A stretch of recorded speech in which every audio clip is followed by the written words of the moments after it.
Hi, and welcome to our Sacred Journeys. My name is Reverend Donna, and I'm looking forward to sharing a message tonight on Advent, the second week. It's on peace, as well as a few holiday traditions that make up our Christmas season that I thought might be fun to share.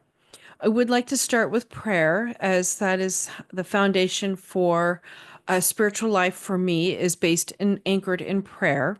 So I invite us to turn within, recognizing and knowing that right where I am is that divine presence, that divine peace, that essence that is spirit. That I recognize and know that there is only God, that light, that peace, that wisdom, the love, grace, goodness that is God. And that as I recognize and know this truth, I claim this time together, good and very good. That I recognize and know that is that infinite wisdom that guides and directs our time together. Grateful to recognize that we are focusing on the power of peace tonight. As I celebrate this truth with great gratitude, I release my word into the law. Where it is done, I let it be, and so it is.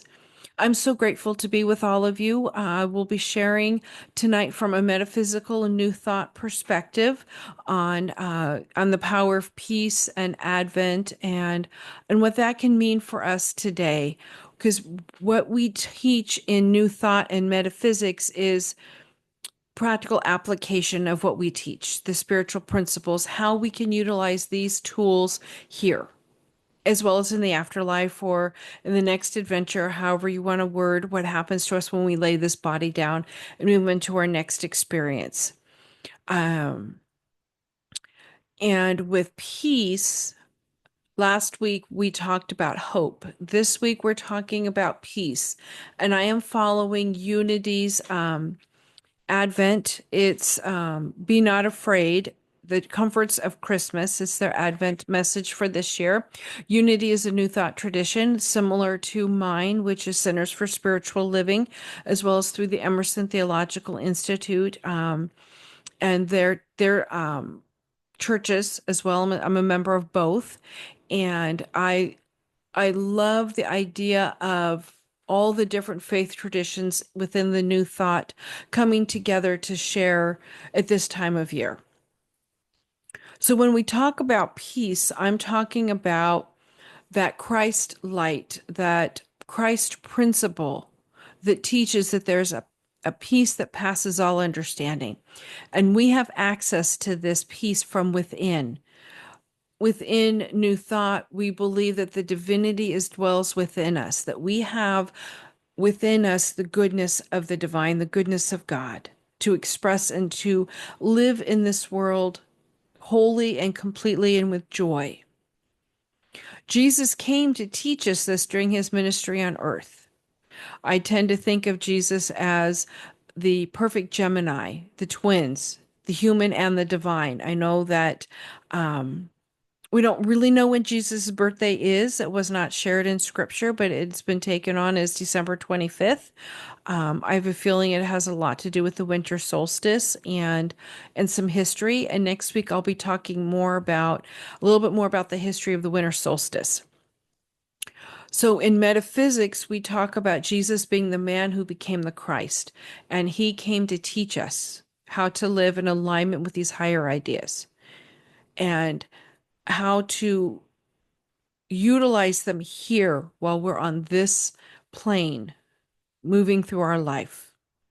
Ernest Holmes, who's the founder of Religious Science Centers for Spiritual Living, talks about peace. He says, I declare new horizons will open for me, new ideas will flow to me, and a better world of joy and peace will be revealed. I love that idea. I love the idea of having new ideas, that they're flowing to me. I would say they're also flowing through us and as us, and that we are revealing a new world for us to experience, one that is filled with joy and peace and all good things. Ernest Holmes also says in the Science of Mind text, peace is brought about through a conscious unity of the personal man with the inner principle of his life. That underlying current flowing from a divine center, pressing ever outward into expression. But this can never come by proxy We can hire others to work for us, to care for our physical needs, but no one can live for us. This we must do for ourselves. And I think that is so powerful that we can ask for people's opinions and help and have them journey this life with us, but no one can live our life for us. We must do that. And how are we choosing to do that? Are we choosing to come from a place of goodness and love? Are we choosing to come from a place of faith or fear? I'm going to encourage us to shift from a place of fear to a place of faith and trust that God is our source. God is our provider in every way. It comes through different avenues, people, experiences, you name it, but its source is always the divine.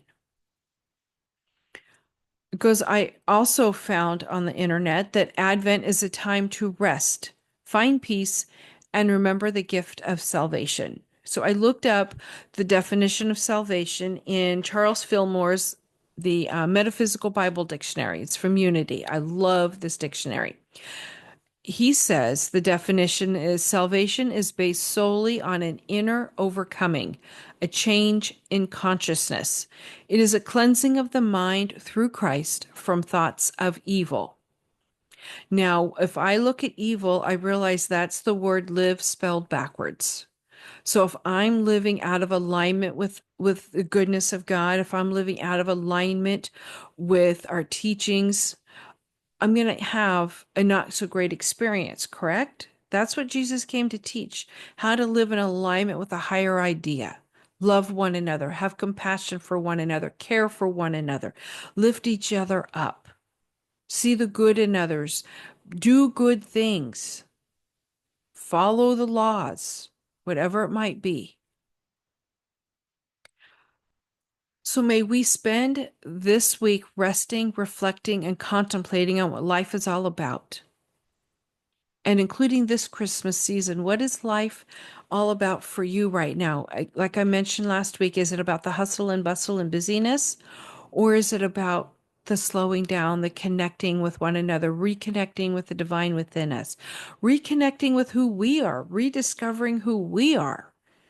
That's what this time is about. And if you look out in nature, it is what is showing us this how to do this. And again, I will talk more about that and when we talk about the winter solstice next week, as well as Advent number 3 on the topic for next week. I have a fly joining me. He must like the message. I'd like to share a few traditions that I thought that we might be in the midst of experiencing right now. And I did get all of this information from the History Channel online. The title of it is How 25 Christmas Traditions Got Their Start. I'm not going to share all 25, but I'm going to share a couple of them over the next couple weeks. And it was written by Leslie Kennedy, and I would highly recommend you looking at her work if you would like to learn more about this article. She did. It's very well written, easy to read, and it's wonderful. So definitely encourage that. So, Advent calendars. They're kind of fun, aren't they? You can get them at Trader Joe's, Aldi, all kinds of places. And they range in price from fairly inexpensive to very expensive, depending on the type of Advent calendar you want. But the history of the Advent calendar started in Germany in 1903 by a publisher, Gerhard Land. He was looking for a way to build the anticipation with children and give them an opportunity to count down to Christmas. And they got to open one door or window a day on this Advent calendar. And back then, it either revealed a Bible passage, a poem, or a small gift. Now, I used to always have Advent calendars. I don't anymore because one year I decided to eat all 24, 25 pieces of chocolate in a matter of a few days. So I thought this probably isn't a good thing for me, but it is fun. I look at them every year and I kind of reconsider and think, should I try it again this year? And this year I found Advent calendars with wine, beer, even Harry Potter stuff, which I thought was really cool. I even found an Advent calendar for someone for their dog. Each day had a dog treat for their fur baby. I thought that was really cool.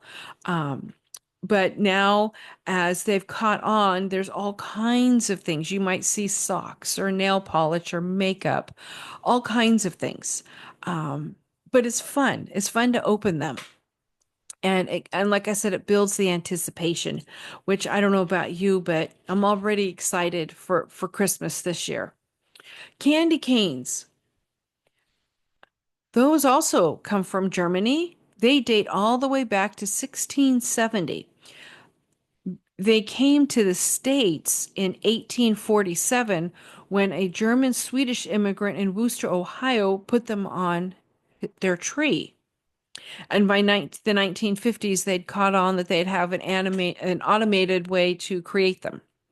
Now, these candy canes are, you might be surprised. I kind of wasn't, but you might be. Candy canes are the number one selling non-chocolate candy during December. Now, I buy them. I love to hang them on my tree. I like to use them as decorations. I don't often eat them, but I do like peppermint hot chocolate or peppermint in my coffee. And I want to try peppermint fudge sometime. I haven't tried that. But candy canes are definitely something that are kind of fun. Um, in a traditional Christian, philosophy, I do believe the candy cane represents the shepherd's hook that would bring in and find those who were lost, bring them back into the flock. And there's a lot of different meanings for the candy cane, but I thought that was kind of fun to learn a little bit about that. Um, Holiday cards. Christmas cards. I'm in the middle of writing mine out to mail, and I just love them. But did you know that the very first Christmas card debuted in 1843 in England? And it had a simple message, a Merry Christmas and a Happy New Year to you. Now, Christmas cards have all kinds of sayings. I know I buy a couple of different types and wordings depending on who I'm mailing them to. But the idea of having a mailed winter holiday card caught on in both Britain and the United States. And guess what? This is where we learn about Hallmark. The Kansas City-based Hall Brothers, now known as Hallmark, created a card that sold with an envelope in 1915. Kind of cool, huh? And guess what? According to the Greeting Card Association, more than 1.6 billion holiday cards are sold annually. That's a lot of cards. But isn't it fun to get them? I love sending them out. And I think it's a great way to connect. We all get busy during the year, so we may not always keep in touch with our loved ones. So we use the Christmas card or the holiday card as a way to stay connected. Some people put letters in theirs or write updates. I like to, depending on who I'm sending them to, include a a metaphysical interpretation of some of the themes and the things that we see, images that we see at Christmas, like the wreath, the bell, Santa Claus, angels, things like that. I tend to include that in my Christmas card as well, because I just think it's fun to remember, the divinity within all of us and experience that goodness that is always there. Um, and that holiday card kind of, for me, it brings a smile to my face when I open my mail and see who sent me cards. And the last thing I wanted to share about is the Salvation Army bell ringers, because I think that is really kind of cool. Um, it started in, let's see, 1891. Can you believe that? It's been going on since 1891.